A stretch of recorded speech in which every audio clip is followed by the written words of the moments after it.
determined by the square footage your firm occupied and by the number of employees in your office. But with the advent of the digital world, all those barriers have come down and created an unparalleled opportunity for you to go toe-to-toe with larger rivals. And that's what we're here to talk about this morning, how big firms have met their match and how you can level the playing field. My name is Sharon Berman. My company is Berbay Marketing and Public Relations. We create the visibility and credibility that fuel revenue growth. Just a housekeeping item, we'll be taking questions after the webinar. You have a box where you can type in your questions, and we'll keep an eye on that and be looking at questions after we end. Okay, who should be considering leveling the playing field? First of all, small firms. Small firms, small is a relative term. It can be 3 lawyers, 30 lawyers, 300 lawyers. It's all relative. But if you are a small firm, if you're a firm that has larger rivals and you want to level the playing field with them, then you should be considering what we have to say today. You might be a small practice group within a large firm. We've worked with large firms with a small practice group within that firm who are competing against larger practice groups and larger firms, and with boutique firms that might be larger than the practice group itself. Solo practitioners, you might be one person. You want to look like 5 people, 10 people. You want to be leveling the playing field. And I have baby boomers on here who want to level the playing field with younger professionals, because we regularly talk with firms. I happen to be a baby boomer myself, and we get calls from firms where the partners are predominantly baby boomers, and they'll say, look, I've been doing this work for 30 years, but I lose business to younger professionals who know how to, they've embraced the online world and they know how to generate leads through the online world, and I'm losing business to them. So you might want to level the playing field from that perspective. Okay. Today what we're talking about is real estate and building your digital edifice. This is how you're going to claim your space online and level the playing field. And there are 3 aspects to building this edifice. Number 1 is content. This isn't content, but content. Content is the valuable and relevant information that you have that you want to be attracting your markets with. Another aspect of this is public relations. We'll be talking more about each of these as we go through. Public relations. And the third leg of the stool, or this third side of the building, is social media. These all play a key role in how you are going to level the playing field. Okay, content. Content is this information you have. You are surrounded by content. You might not realize it, but you're surrounded by valuable, relevant information that you want to strategically use to claim more territory on the web and to attract and engage prospective clients. Now, your office right now is humming with content. It's the work you have in front of you. It's what's in your file drawers. It's the ideas you have in your head. Let me give you an example of raw content. Raw content might be the fact that you were thinking about as you were in traffic this morning. This is the 3rd time this month. A client, different clients or different prospects have asked me the same question about something going on in the world, in your practice area, in your professional area of expertise, 3rd time this month, and it's a question I've never heard before. Well, right there you have content. Like, what are your responses to that question? What does that mean? What is the impact? What are you advising them to do? That is all content that you want to work with, and that will help build this digital world online that's going to rival that of larger firms. Okay. Public relations. Public relations, good content is going to fuel your public relations. And the importance of public relations is you get third-party credibility. Third-party credibility comes from the stamp of approval of the fact that you're published, of the fact that you're quoted, that you're a talking head, on TV, or that you're giving a talk to a bar association or a professional industry group. It's the fact that they are saying, hey, you are an expert and you know what you're talking about. That's very powerful because they are saying that you're the expert. You are not telling anybody you're the expert. They are validating that. So that's very important, and it's going to stamp your content with that third-party approval. Public relations, of course, increases your visibility in your target markets, increases your visibility in the markets that you want to attract. But you have to remember that really the power of public relations comes from what you do with the results. Meaning, if you're quoted in the Wall Street Journal today, and I didn't see that, and many evenings will toss my Wall Street Journal out because I didn't get a chance to look at it online or the hard copy, I don't know that you were quoted. You have to somehow communicate to me that you had that stamp of approval, that you are the expert. So it increases visibility, but it's also very important how you leverage that, and we'll be talking more about it. The third aspect of public relations is it's this content that goes through this third party, this public relations machine, let's call it, is going to feed the marketing monster. Now this marketing monster has a really good side.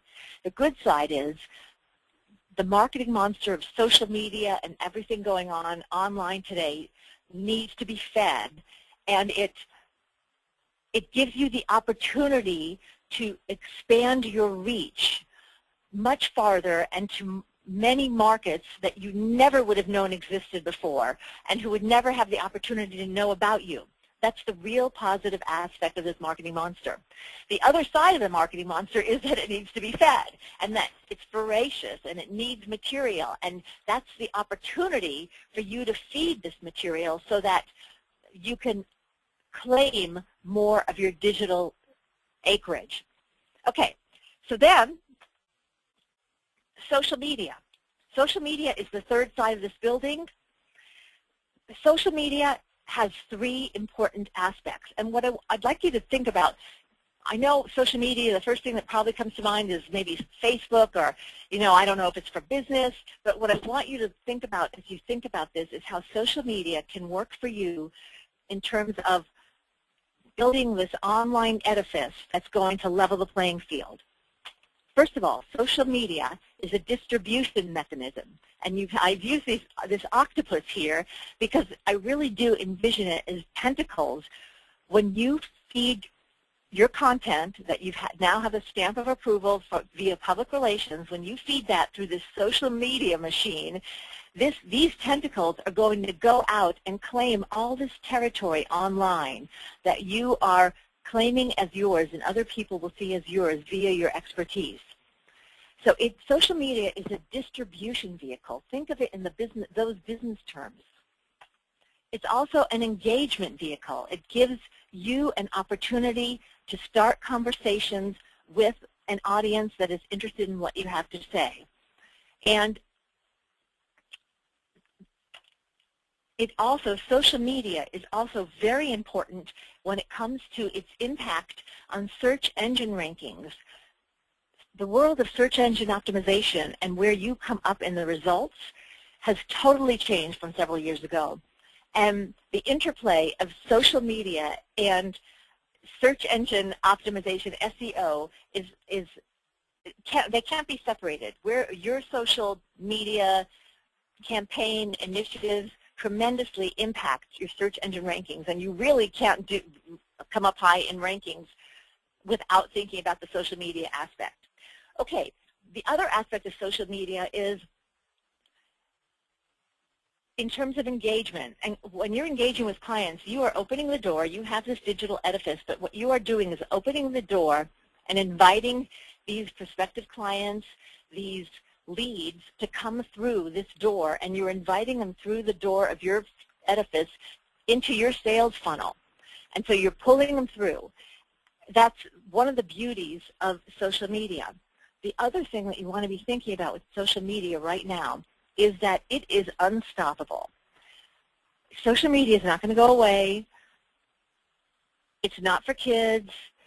It has a tremendous business potential, and now is the time to be making use of it, because so many firms, especially larger firms who aren't as nimble as you and can't make these decisions as quickly, this is the time. If you move now, you can capture so much more territory than you'll be able to do in a year from now or 2 years from now when everybody realizes what's happening. So if you're debating right now, should we engage in social media? I haven't looked at my LinkedIn profile for 2 years. Now's the time to get moving, because that is one of the key aspects of leveling the playing field. Okay, so one of the things, too, here I want to mention with social media, because we don't see the icon for it, is Google+. You know, when we talk about social media encompasses blogs, it encompasses Facebook, it encompasses YouTube, it encompasses LinkedIn, especially for professionals, it encompasses Twitter, it also encompasses Google+. Google+ is important. Oh, it does, actually. Now I see that I overlooked the icon there. Google+ is very important because it's Google. And Google is not going to let anybody overtake them. So you want to make sure that you're incorporating Google+ into your social media program. Okay. What are the tactics for leveling the playing field? Your first tactic is your content and your packaging of your content. When I say packaging, what I'm saying is we talked about this idea. Third time this month, clients have asked about this. That is a great idea. How are you going to package it? You could do an article. You could do a webinar. You could do a blog post. That is the packaging for the content. And you want to keep in mind that your content needs to be compelling. It needs to be of interest to your audience. What it does not need to be is breakthrough. Sometimes what happens is we find that professionals get stymied because they don't have something totally new to talk about. That's not the point. And it's also the fact that you're going to put your own spin on something that other people might have talked about it, but you are going to be putting your own spin on it. Okay. Another tactic is repurposing. You are taking this one idea and repackaging it and repurposing it 5 different ways. It's going to be an article. You're going to do a presentation on it. You're going to do a video on it. You're going to do a media pitch to see if journalists want to talk to you about it. You're going to do a white paper about it. You are going to keep repurposing this one item. And each time you repurpose the item, you're posting it on your website, you're distributing it via social media, you are staking another claim on your digital acreage. You are staking another claim on the web and saying, this is my territory. And this doesn't matter. There's nothing here that says, I need 500 people to do this. It doesn't matter how large other firms are. It's really, are you doing this? Are you staking your claim? When they are not, that's how you level the playing field. Okay, third tactic, magnifying. This repurposing is magnifying everything you have, because what happens is other people are sharing this information, and they're getting your material to people that you didn't know existed and people who you don't have on your distribution list. So this is all being magnified. It's expanding your digital acreage and leveling the playing field. Okay, let's talk about packaging. Now, you can be packaging your content in many formats. Keep in mind that it's different versions of the same thing, okay? It's an article. A media pitch. A media pitch is where a pitch to journalists where you're trying to get them to interview you. It's a presentation. It's a webinar. It's a white paper. It's a blog post. It's a video. You might do a checklist that maybe clients might be interested in. So this is the different way that you are packaging that one idea. And as I said, I know that you are all sitting. If you stop for a minute, you will feel the content in your office humming. And because you are surrounded by so much of it, just your expertise, the work product you have, the material in your file drawers, what you've been thinking about, the trends you're seeing, that is all content. And if you have any questions, I know that sometimes when we talk with professionals, they don't hear the interesting story that they might have. We tend to hear it a different way because we're looking for what is going to be unique and different, maybe attract interest. So if you have any questions or you feel like, I don't know what I should be talking about, we're more than happy to talk with you. Okay. Now, let's get down to your action plan. This can be a little overwhelming. So what you want to do is very important is to really be focused. All right? If you are focused and consistent and systematic, you're going to build this digital edifice. So where you want to start is, I mentioned that you are inviting people through the door in your digital space. The first place they're going to come is to look at your biography. They're going to look at your website, but let's just take the biography first. You want to revisit your biography today because we know that so often professionals tell us, I have such a unique niche. I am the only one in California who does this. There's nobody else who can compete with me. And we go to their biography and say, what are you talking about? Okay, like there's nothing in their biography that would let us know that is what they have to sell today. So you want to revisit your biography and make sure that it is selling what you have to sell today. Now, with your website, the first pass with your website, first of all, when you build a website and you get it up and running, you've finished phase one, and you are to be congratulated. It's a Herculean task to get a new website up, but that is phase one. Websites are never done. They move into their next phase.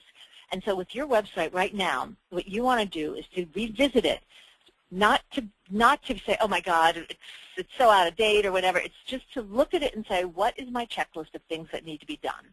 Okay, I need to add a new practice area that we have now, or a new service line, or announcements about the fact that I was interviewed here or there, or an upcoming speaking engagement. I'm not talking about getting into the actual action right this minute. I'm talking about putting together the list, case studies, practice areas, professional accolades, that sort of thing. Just put your list together, because what happens is our philosophy about websites is that as much as possible, we try and work with what you have already, as opposed to saying, let's tear it up and start over. Because when you say let's tear it up and start over, 6 months from now, everybody's still going to be arguing about what the home page should look like. So unless, a lot of times we encounter clients, prospects, they have an ancient architecture, it's inflexible, you have to tear it up and start over. But otherwise, we try and work with what you have. And so the idea is, maybe you want to do a new website in 2015, but don't let that stop you from right now making what you have as good as possible. LinkedIn. You want to make sure, a lot of people listening here, I'm sure, put up your LinkedIn a couple years ago and haven't revisited it since. LinkedIn has become so powerful and such a ranks high in search engines that you, and if people are, if you're inviting them into your digital, through your digital portal, they are going to be looking at your LinkedIn. You want to make sure, again, that it tells a full story, that your profile sells what you want to sell, that your articles you've published, your speaking engagements, that it's immediately clear that your expertise is right there. Okay, so next step. And this is a perfect time of year to be doing this. You want to be developing your content calendar. This is going to be your game plan for the year in terms of content. On this calendar, put what are the key events? Is it major conferences? Does your firm put on a seminar? Does your firm have some signature event? What's the seasonality, meaning, is it, okay, tax season, corporate taxes, personal taxes, end of year planning, what is the seasonality and what are the events there?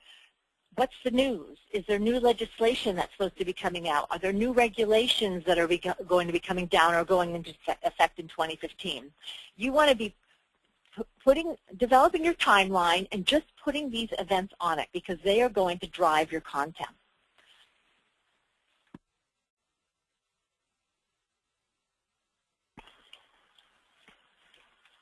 Okay. Step 3, what you want to do now is draft topics that go along with some of these events. If you had, there's a major conference, let's say ICSC, International Council of Shopping Centers, has a major conference, I think, in May. All right, so and you want to develop some content around it. Maybe it's a conference recap. Maybe it's, the 5 things you need to know about retail. Draft some headlines, just some really rough ideas next to each item on your timeline so that you can be thinking about what you want to be doing down the road, and so you'll have your game plan. You're not reacting. You're going to be proactive. Just get those headlines, the top thoughts down. Think about how you might repurpose them. Take material you already have. Maybe you did a presentation last year on something that can be repurposed for this year. You gave a presentation to an insurance industry group. How can that be turned into an article this year or a blog, and how can it relate maybe to one of your key events on your timeline? Once again, you don't want to keep reinventing the wheel. You want to be repurposing your material. And you want to avoid, through all of this, you want to avoid getting into paralysis. You don't want to be wordsmithing right now. You don't want to be, avoid feeling overwhelmed. This is all manageable, as I said, if you're doing it consistently, in a focused manner, and systematically. So you want to avoid paralysis. Okay. So step 4 here is you want to be taking one item, just one item. As I said, maybe you had your thought this morning about the trends you saw, or maybe you just finished going through an insurance renewal with a client, and you saw some interesting aspects there that you hadn't thought about, and you want to think about, oh, that could be, maybe I need to talk to some other clients about that. So you want to take your one item, you want to consider how you're going to package it. Ideally, it might be what's your first event on your content calendar, so you can look at that and say, what material do I need, what can I package to go along with this key event, this conference coming up in the beginning of February. Okay, what am I going to do around that in terms of content? You want to be packaging it the first round through. Maybe it's the blog post. Maybe it's a webinar. Maybe it's an article that you're going to be doing. So you're going to package it, and then you're going to start repurposing it. Start putting it through this machine so that you don't have one piece of content, so that you don't have 100 different pieces of content, but that you have one piece of content that has been repackaged and repurposed 100 times and distributed 100 times, because each time you are distributing it, whether it's posting it on your website, whether it's emailing it out in your e-newsletter that then gets posted on your website, whether it's putting it on your LinkedIn, whether it's tweeting it, you are grabbing more digital territory. So that, too, when people do a search on your name is going to come up over and over and over. You may have somebody who does the same work at a larger firm. Their name may not come up over and over and over if somebody's doing a search. So many firms are still in the contemplation stage about this plan, this grabbing your digital acreage, that this is the time that anybody that moves now still has a tremendous opportunity to do a digital land grab. Okay. So you're staking your claim. Every time you distribute, you're putting a new piece of content up, whatever form, you are staking your claim. Okay, so you're distributing it. You're going to repeat it. Then you're going to take that content, you're going to, as I said, repackage it and repurpose it. And as you will see the results start to tally up. You'll have many more articles, media posts, interviews. You're creating this expert body of work that makes it immediately clear that you are the person to talk to. Now, just think about the fact that if you started doing this right now and worked this systematically and consistently through 2015, and we're sitting here at this time next year, think how much more digital acreage you could have. And we're talking about 12 short months. I mean, we all know how fast a year goes. So if you start this process right now, stay on it, keep spinning that wheel, that keeps repeating and regurgitating this content, you will have so much more in 12 months. Okay, nominations and rankings.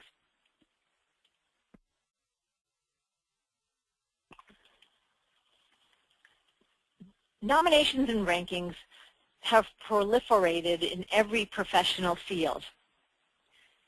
And they are very important in terms of leveling the playing field, because it's great for somebody to say at a larger firm, oh, I'm a best lawyer.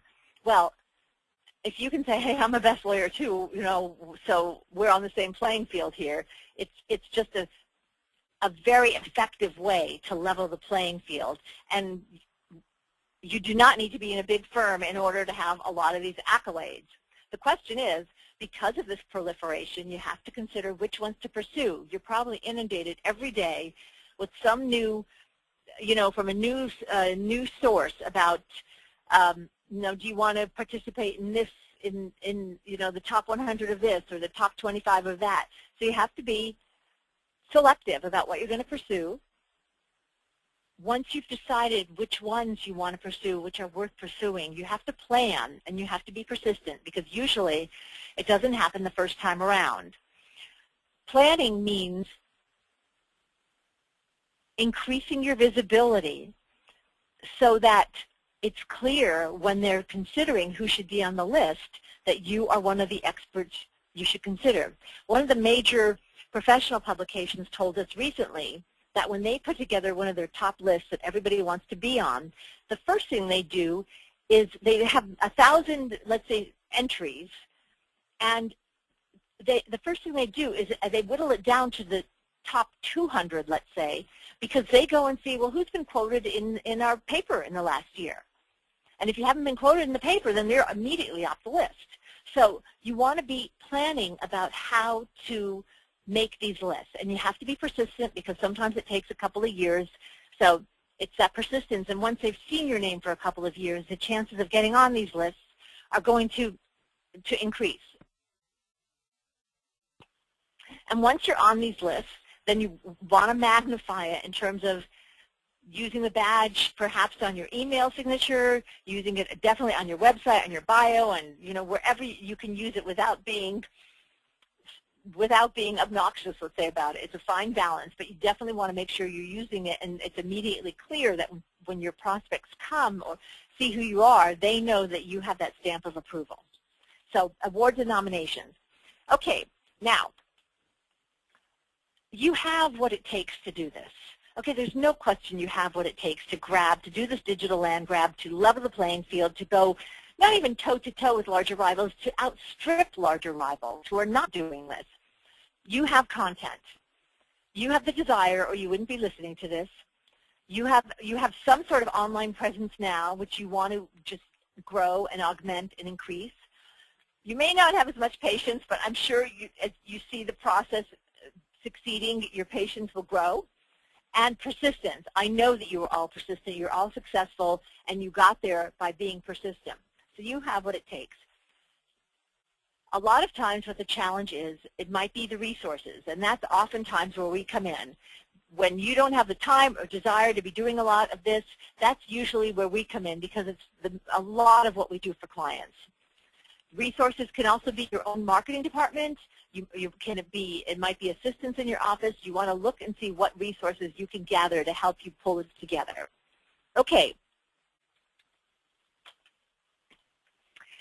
So what the goal of all this, right? The goal of all this is to get the phone to ring, to get the email saying, hey, I need to talk to you about, you know, I've read your piece and I'd like to talk to you about it. To get the phone ringing. This is all about bringing in new business. It's about bringing in the kind of business that might have gone to larger firms, but these prospective clients now see that, okay, this guy knows what he's talking about. These people know what they're talking about. I am not taking a risk by going with this firm. It may not be as big as some others, but they have a comfort level that the risk is minimized. So it's about getting the phone to ring. It's about doing it consistently, and it's about understanding that it's evolutionary, that it evolves. It doesn't happen overnight, and that you get better and better at doing it, and you come up with more ideas, and you it's all about evolution. Marketing is evolutionary. So I know that everybody listening to this webinar has the same caliber of work product as that of larger firms. There's no question about the quality of your work product. I know that you all have a tremendous amount of content, both in the quantity and the quality, and I know that you can all level the playing field. So I want to say thank you very much for listening today. You might want to mark your calendars. Our next webinar is going to be on Thursday, January 29th. Cliff notes from the Marketing Partner Forum.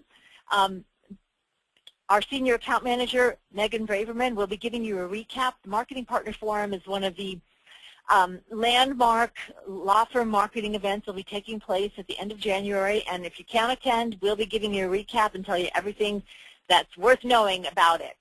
So, thank you very much for listening. We're happy to talk. Give us a call, email us. I don't see any questions, so I just want to say thank you so much for listening.